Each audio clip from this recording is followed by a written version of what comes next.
I think the most brilliant marketers would say, who are you? Whatever it is, bring it to the table, show it to the world, speak your truth. The way you build a brand is by finding a core audience that's going to embrace your message. And that core audience becomes your biggest influencers, and they tell everybody else. And then it's just these concentric circles that just get bigger and bigger and bigger.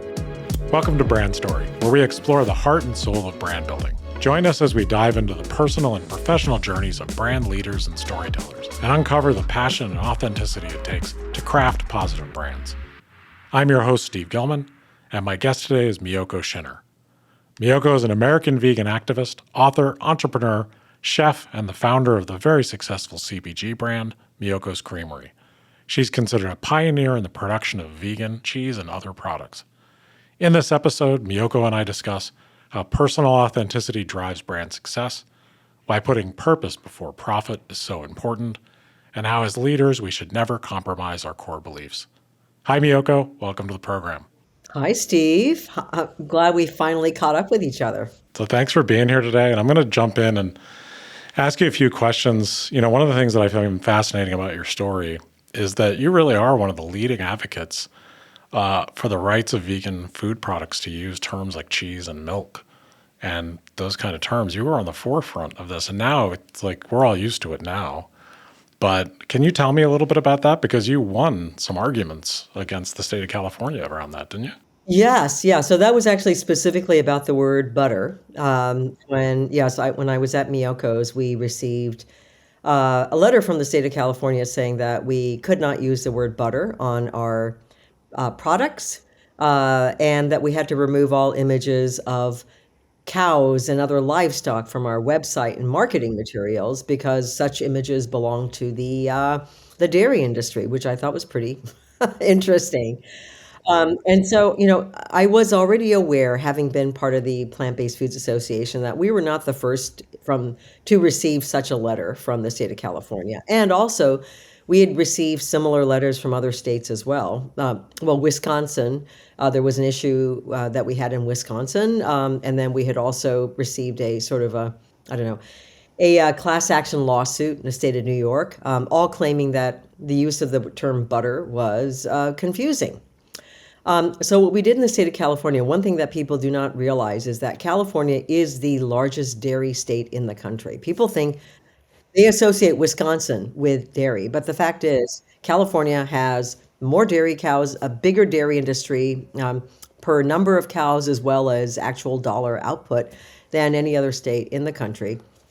And so we felt like this was the battleground where if we were going to have this argument, it needed to be fought here. So rather than just backing down and just saying, okay, California, we're going to do what you say and we're going to call it something else, we sued the state of California. Now, I want to just backtrack a little bit and say when I first started Miyoko's in 2014, California approached me and said, what are you going to call your product because you can't call it cheese? I didn't have butter at the time. I had only vegan cheese products. And so I was obviously, wanting to comply with the state at the time. It was a tiny little entity. And so I came up with this creative solution and called it cultured nut product. And that was kind of from a marketer standpoint, I'm sorry, but what the heck is a cultured nut product? Yeah, nobody knows. How are you going to market your product? The greatest, the newest cultured nut product in the market. I mean, who the heck is going to understand what that means? How are you going to market or sell your product under something like that? And so, the Plant-Based Foods Association was created right around the same time as Miyoko's was founded. And it felt to me absolutely essential that we argue the need to be able to use terminology, which I will point out has been used for thousands of years in other contexts. I mean, we say cocoa butter or coconut butter. And so butter is not a term that is owned by the dairy industry. And so we felt that this was something that needed to be fought in the state of California. And, we won that lawsuit. Miyoko's won that lawsuit. And the term butter can be used to describe plant-based products now. Yeah, that's such an important milestone. And, we'll get into a little bit more of this, but I think you're one of the people that combines brand and activism better than anyone that I've studied or Well, researched. thank you. Yeah, and Thank you. we'll talk about that a little bit. I want to make sure our audience understands. You founded Miyoko's Creamery. You were the entrepreneur with the idea. You were president of Miyoko's Creamery, and then parted ways in 2022, and then it kind of got worked out in 2023. So there was some drama. I don't know what you can say or not say about it. That's not really why we're here today. But I want everyone to understand that you've invented that company, built it from the ground up, and then parted ways. Is there anything you can kind of sum up about that experience? Well, first of all, I appreciate you acknowledging that. I did start the company, and it was an exciting period of my life, being able to be a major player in the space and helping to pave the way for other products, other companies, as we reinvent the future of food. I think, I can't say a whole lot about it. I am moving on. I feel that there is even a bigger stage to play on. I've been a vegan for many years, for decades, and I've had other plant-based companies as well. I had another CPG company back in the 1990s making alternative meats at a time before, we had words like alt protein or alt meat. And I think my approach over the years, my thinking has evolved. And I'm just not entirely sure that what we call market-based solutions, in other words, trying to solve the bigger problem just by changing out what is sold on the shelf, is the end all or the answer for everything. And so I believe that, perhaps this parting of ways was um essential for even my own thinking to evolve to a different place where I see a bigger picture. Because when you're in the midst of selling something, that's your biggest focus. You're thinking about, how do I sell this better? How do I grow this opportunity? And that can actually limit your perception of the picture, of a bigger picture. And so I feel like now I have a bigger vantage point to really examine, okay, how do we, if my intention is to actually change how we eat on this planet in order to save the planet and to save animals, and that's the biggest goal, and not just how do I sell this product, then really what's required to do that. And so I feel like in some ways, the parting of ways was maybe meant to be, because it's put me in a different position where I can see the world differently again. So it's been a continued evolution of thinking for me. I bet. It's a lot to go through when you come up with an idea, build a company, and then eventually exit. And that's one of the reasons I was so looking forward to talking to you. We talk a lot about brand on this show, and you have a very unique vantage point as an entrepreneur.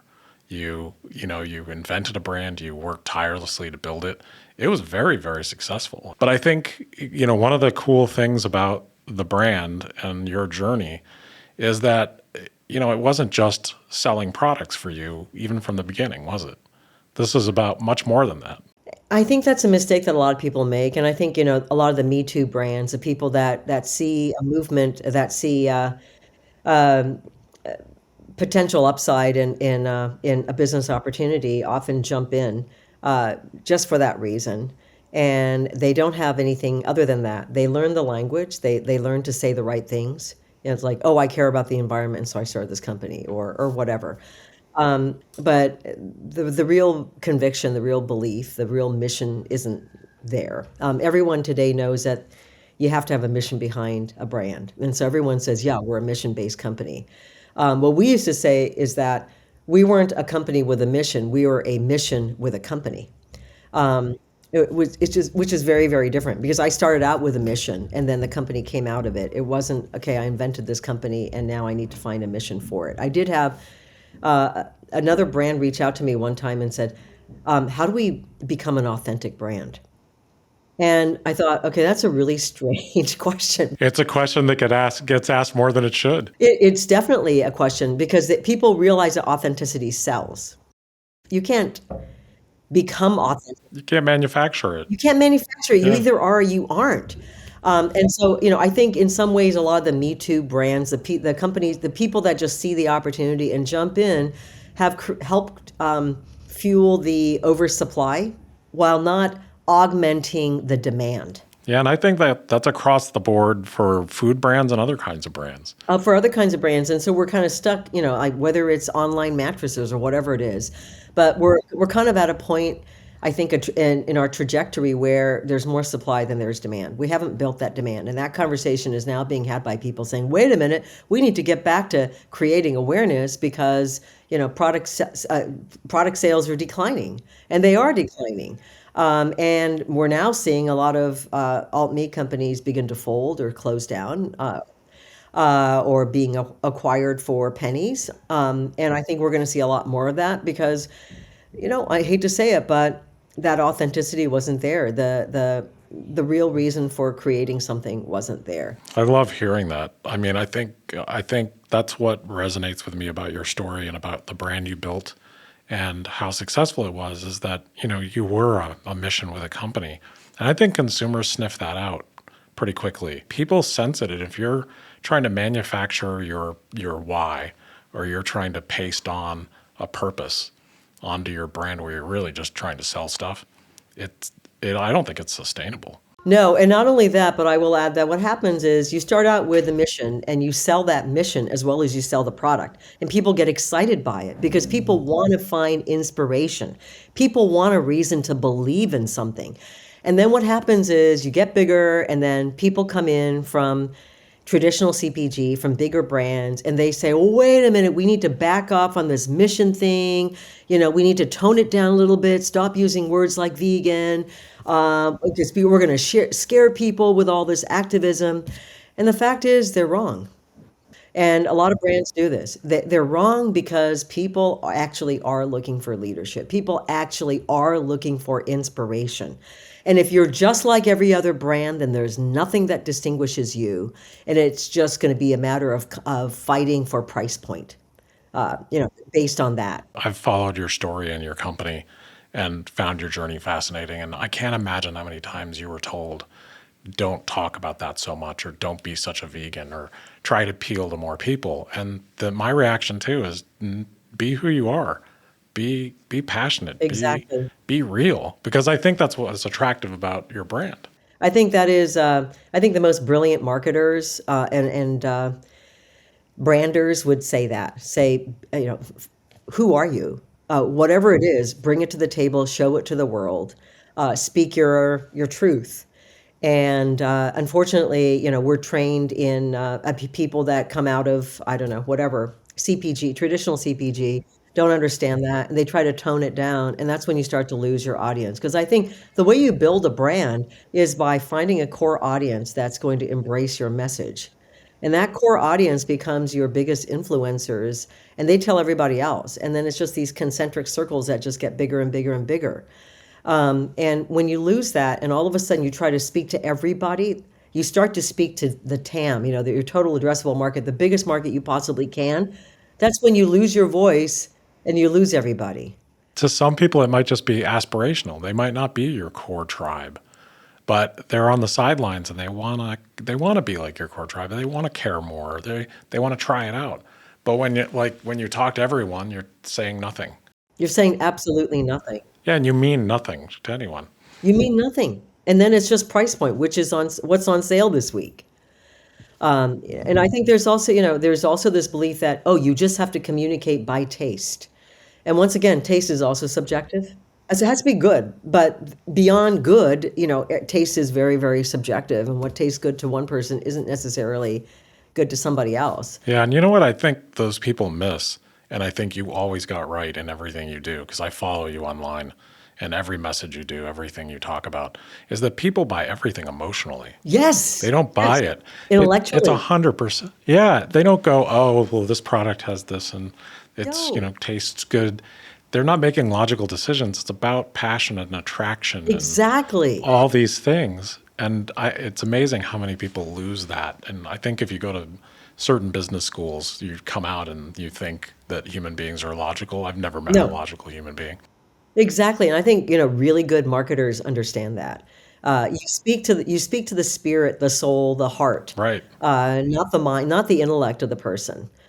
Because I mean, yeah, we don't make food decisions based on logic. I mean, yeah, we can all understand that plant-based foods are better for the environment, but that's not going to stop you from eating a juicy rib at a barbecue. If that's what speaks to you, because of the cultural heritage and the fact that, you're in a community. We've also forgotten that food is consumed. Food is always part of a cultural or communal setting. And even if we're eating in isolation today in front of our computers, the fact is, whatever feelings that we developed about food came from some sort of communal setting. And so, in marketing food, we have to create a sense of community. And if we fail to do that, if we fail to communicate to consumers that by consuming this food, you're a part of this greater community that is taking on whatever, that makes you, that gives you a certain feeling, or that is making you whatever, part of a movement or whatever. If it doesn't give you a sense of belonging, you're not going to be able to win conversion. Yeah, you're just a commodity. You're just a commodity. And so you come out of business school and you think, you have all the answers. And unfortunately, it's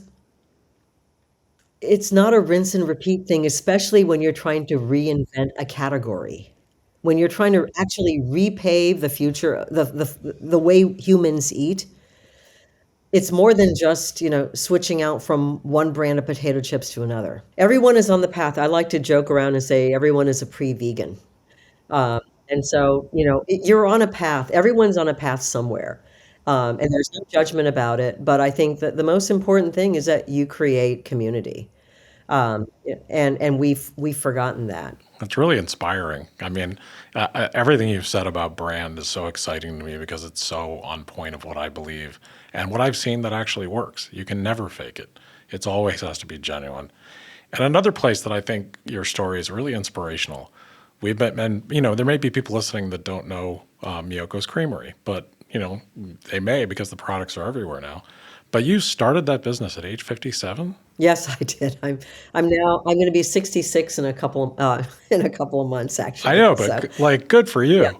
That's pretty Yeah. cool. Yeah, well, I'd been through the rodeo, let's say, before with other brands. I started other companies, and I've written books, 6 cookbooks. I just got a contract for my 7th book, which will be about vegan creamery products. That's great, and I will get it because I have a couple of your cookbooks and they're great. I think that's another exciting thing that I have discovered at, the age of 65 is that I think when I started this company and it was just growing, growing, growing, I really felt, okay, this is my retirement. This is, there's going to be a healthy exit at some point, and I'm not going to, this is, I got it up. The road is paved for me, and then I can give to other causes, etc. And then the rug kind of gets pulled out from under you, and your life doesn't go the way you planned. But you continue to age, and so here I am in my mid 60s, and I'm having to reinvent myself yet again. It's not easy to go through a major change, and there are definitely lows that I've had to go through. We're all getting younger as we age these days, and if you maintain your health, you can have abundant energy to start a new venture at any age. And so, yes, I hope I can come up with something new that will be equally, if not more successful. Um, no guarantee, of course, but I am embarking yet again at the age of 65. Good for you. I think that's a wonderful message for anyone that has the seed of an idea or anyone that's passionate that it doesn't matter your age. If you really, really believe in it and it brings value to other people, then, I've been an entrepreneur since I was 14 years old. So, you have a heart of an entrepreneur too. You're always inventing and coming up with new things. And so as an entrepreneur, I'm sure you've faced like so many moments of doubt and had to struggle through adversity. Is there any like challenges that come to mind that you think other people that might be considering an entrepreneurial journey would learn from? Well, I think, like many people, I definitely have struggled with imposter syndrome, pretty much the entire journey.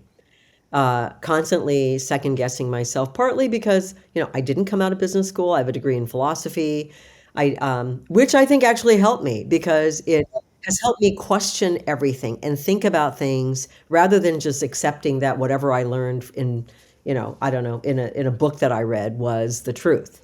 I think when you come out of business school or something, you're often kind of set in your ideas because you think, well, this is what I learned in school and this is how it's done. And I think there's a lot of valuable lessons to be learned from that. But I think there's also valuable lessons in questioning everything and saying, well, wait a minute, is that the only way? Have we really examined every side of that rock? Have we turned it over? And I think that's what I have always done. And so, in the very beginning of even my journey in the plant-based food space, as one of the earlier innovators in it, as new innovation came along, I immediately thought, oh, well, that's really exciting. But I think in my trajectory, I'm continuing to analyze everything, to look at even the company that I started, the products that I created, as well as others in the marketplace. I'm always questioning, okay, what is it we have to do? How do we create a food system that is not just sustainable, but equitable for all people, and saves animals? Like there's so much to be analyzed. I think being curious and looking at problems from all sides is probably one of the best qualities of an entrepreneur. I think it's easy for entrepreneurs that aren't coming out of business school that are bringing their passion to the table to question themselves and think, okay, I just don't know as much as everybody else. And yes, and that's true. There's a lot about whatever industry you're getting into that you have to learn. There are certain rules, but then there are rules that you can actually break. And so, learn all the rules and then figure out which rules aren't working that you need to break and set a new paradigm for. That's really great advice. And I think, you've had a lot of success, and not just monetarily. I mean, you've had success changing how people think, you've had success changing what can be said about products. So, how do you even define, after going through all this and starting another venture now in your 60s and starting that incredibly successful one in your mid 50s, how do you define success for yourself? Well, that's a really great question. So I think we live in a country where we define happiness according to financial success. So we wake up every single morning not thinking, how am I going to be happy today or how am I going to help the world today? We wake up thinking, okay, how do I earn another dollar? How do I get ahead? How do I beat the competition? And we live in a world where we are all chasing what we call success. I think perhaps the question needs to be, how do I become happy and how do I help others become happy? How do I create a world that is better and happy? And that may be in conflict with what we define as personal success. So I think we need to reassess that. We also know that a lot of so-called successful people aren't necessarily happy. The Forbes 50 over 50 list that I'm on, for example, the whole Forbes concept of we're always celebrating billionaires. Why are we doing that? Why is what a billionaire says more important than, let's say, a pauper with a really deep thought? Why do we basically value the lives of people with money more than we value the lives of those without?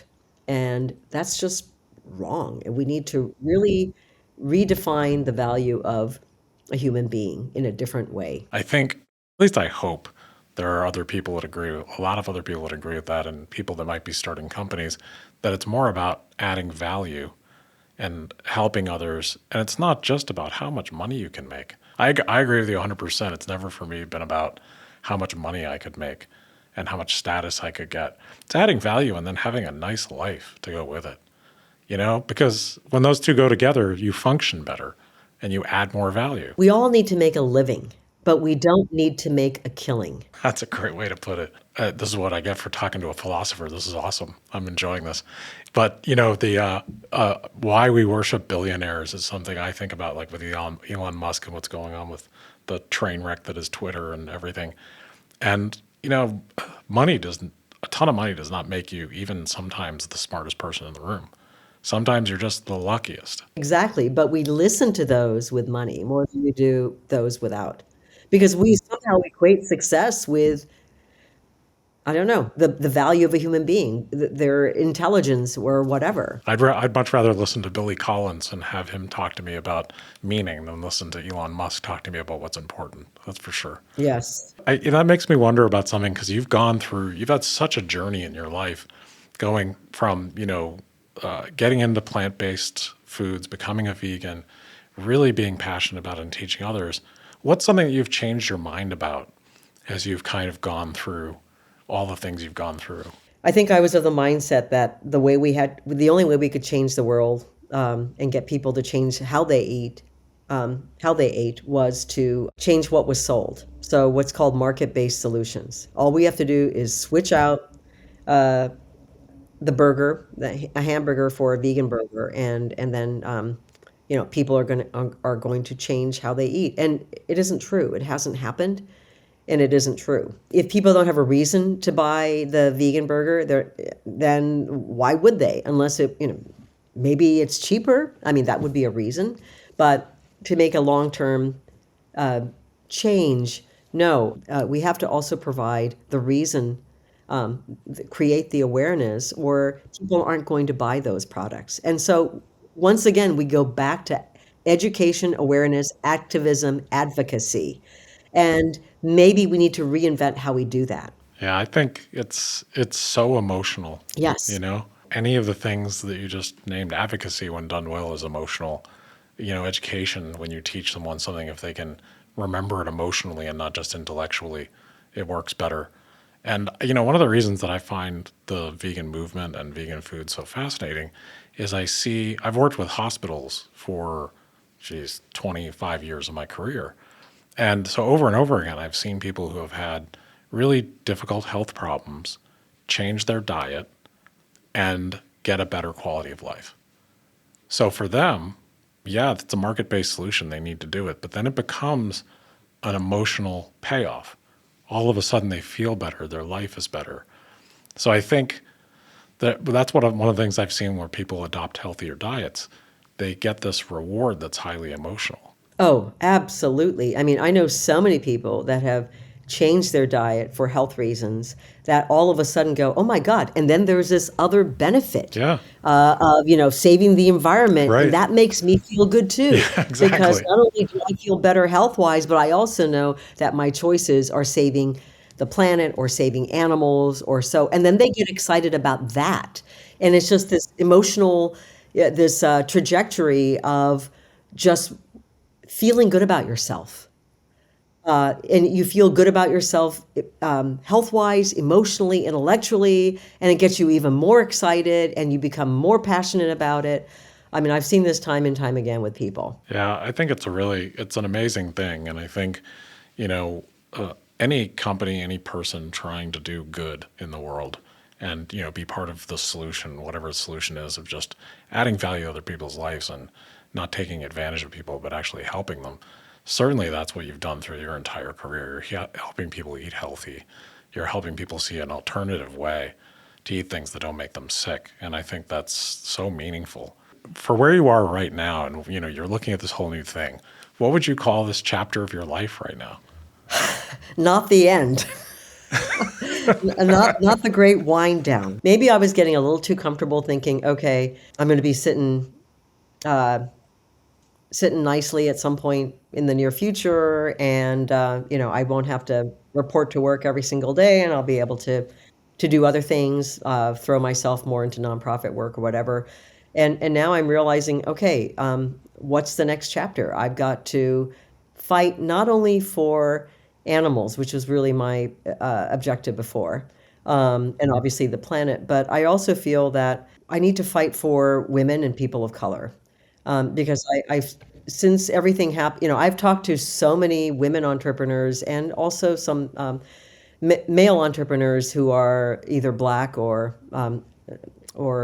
brown, and have discovered that they have struggled quite a bit, not only in fundraising, but just in how they've been treated in their companies by their board, et cetera, and have lost their companies, or there's some pretty hard luck stories that I've heard.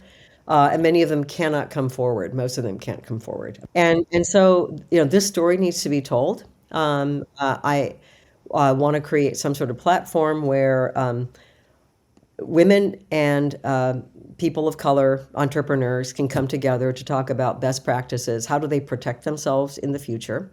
Because they are the ones that are coming up with the great ideas.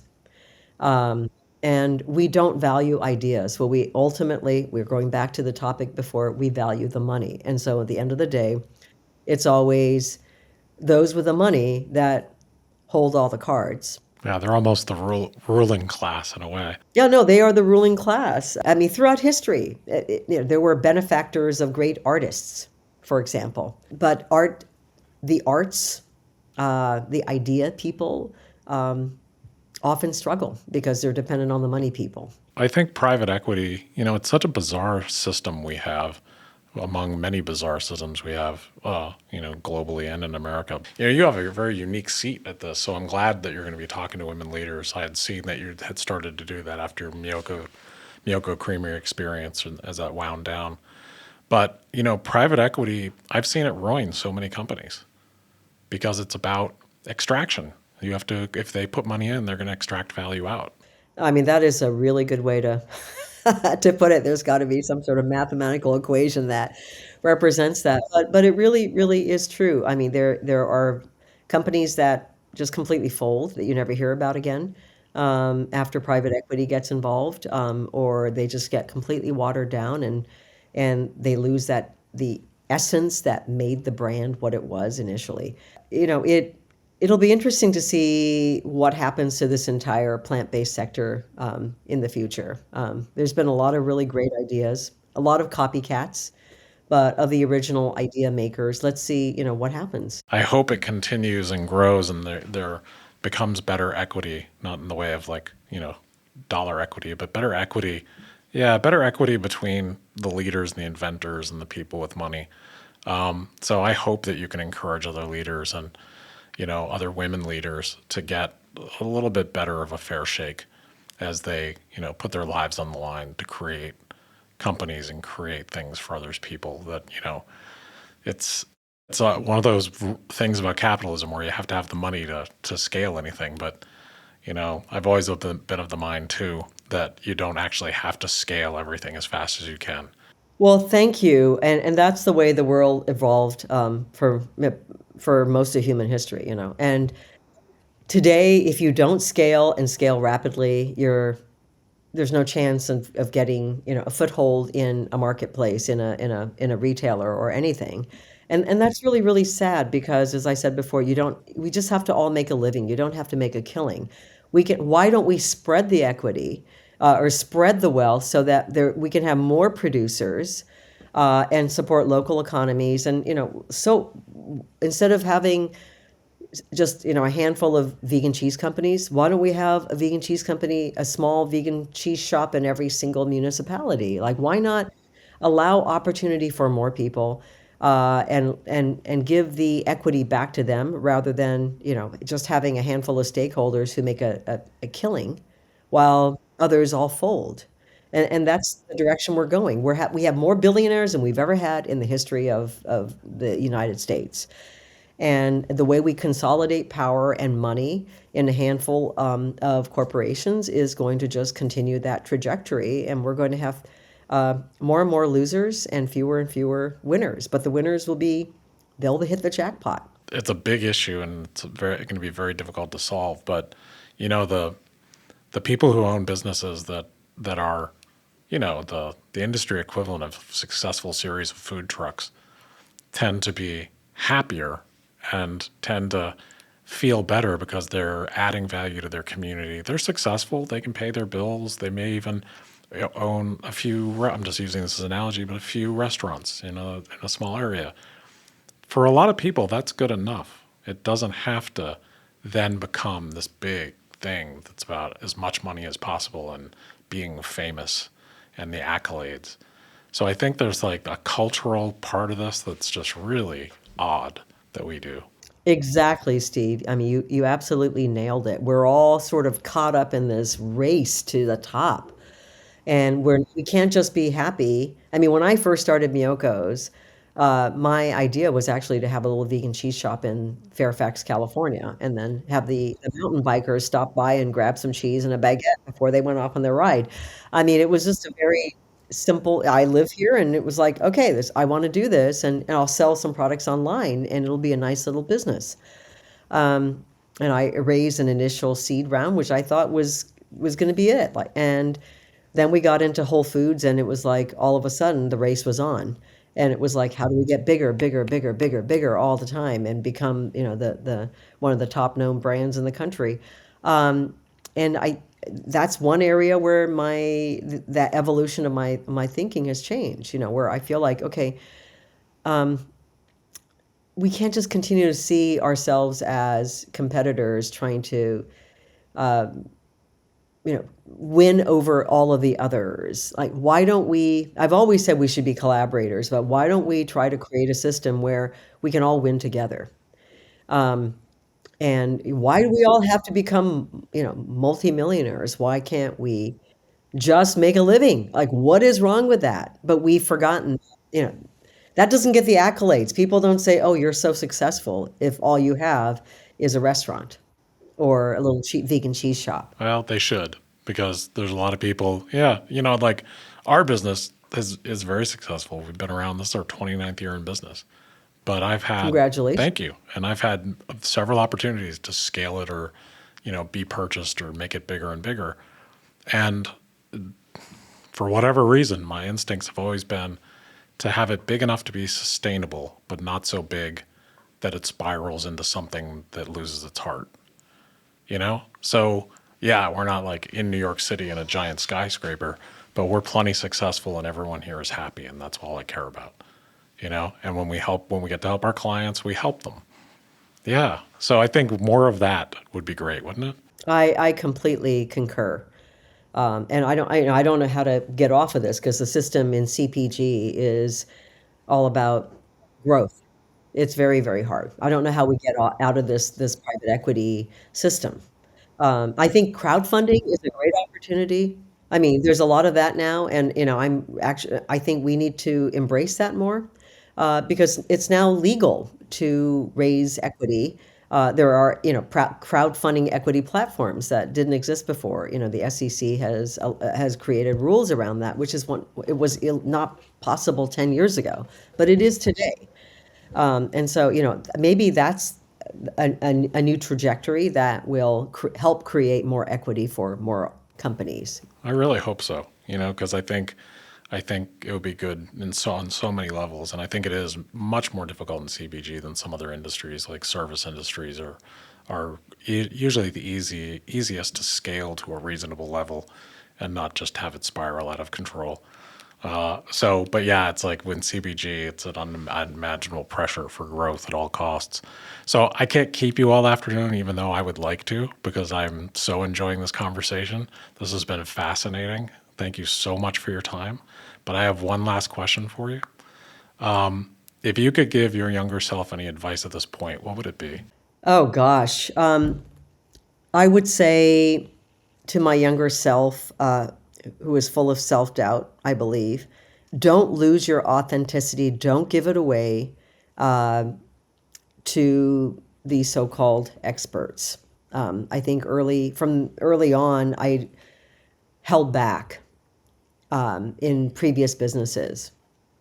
And I think in my last business is when I began to finally have the courage to really be my authentic self. And I think that is one reason it was so successful initially. Well, thank you so much for being here today. I can't wait to see what you do next. And, thank you so much for bringing so much value to the world and the people around you. Thank you, Steve. I really appreciate it, enjoying the talk.